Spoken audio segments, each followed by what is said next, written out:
everybody. Good afternoon, everybody. Good afternoon. Thank you. It is clearly now the will of the Parliamentary Conservative Party that there should be a new leader of that party and therefore a new Prime Minister. And I've agreed with Sir Graham Brady, the chairman of our backbench MPs, that the process of choosing that new leader should begin now. And the timetable will be announced next week. And I've today appointed a cabinet to serve, as I will, until a new leader is in place. So I want to say to the millions of people who voted for us in 2019, many of them voting Conservative for the first time, thank you for that incredible mandate, the biggest Conservative majority since 1987, the biggest share of the vote since 1979. And the reason I have fought so hard in the last few days to continue to deliver that mandate in person was not just because I wanted to do so, but because I felt it was my job, my duty, my obligation to you to continue to do what we promised in 2019. And of course, I'm immensely proud of the achievements of this government, from getting Brexit done to settling our relations with the continent for over half a century, reclaiming the power for this country to make its own laws in Parliament, getting us all through the pandemic, delivering the fastest vaccine rollout in Europe, the fastest exit from lockdown, and in the last few months, leading the West in standing up to Putin's aggression in Ukraine.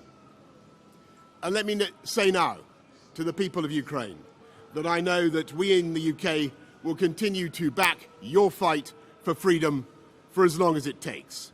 And at the same time, in this country, we've been pushing forward a vast programme of investment in infrastructure and skills and technology, the biggest in a century, because if I have one insight into human beings, it is that genius and talent and enthusiasm and imagination are evenly distributed throughout the population, but opportunity is not. And that's why we must keep levelling up, keep unleashing the potential of every part of the United Kingdom. And if we can do that in this country, we will be the most prosperous in Europe.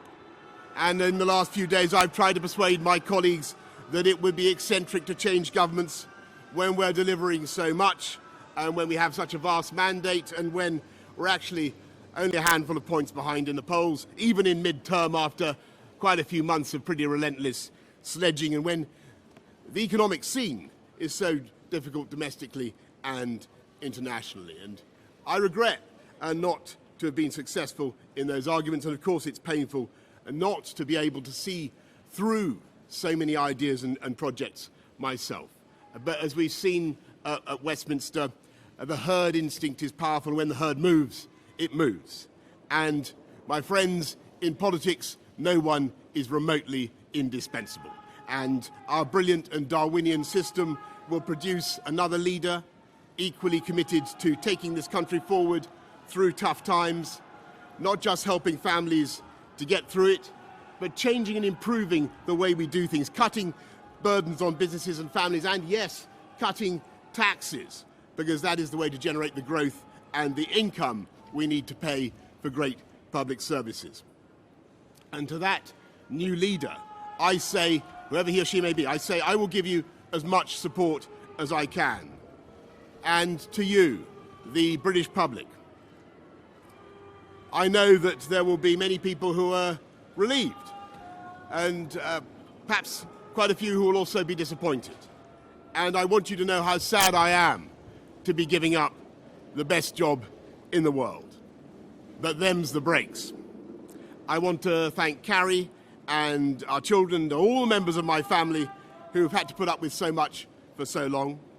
I want to thank the peerless British civil service for all the help and support that you have given our police, our emergency services, and of course our fantastic NHS, who at critical moment helped to extend my own period in office, as well as our armed services and our agencies that are so admired around the world, and our indefatigable Conservative Party members and supporters, whose selfless campaigning makes our democracy possible.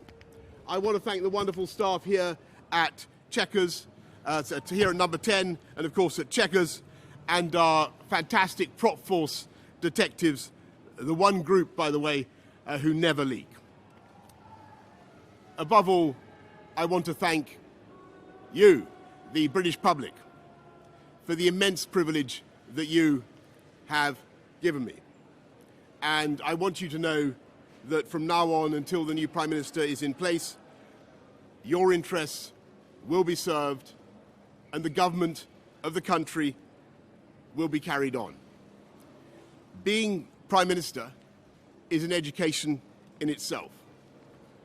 I've travelled to every part of the United Kingdom, and in addition to the beauty of our natural world, I found so many people possessed of such boundless British originality and so willing to tackle old problems in new ways that I know that even if things can sometimes seem dark now, our future together is golden. Thank you all very much. Thank you.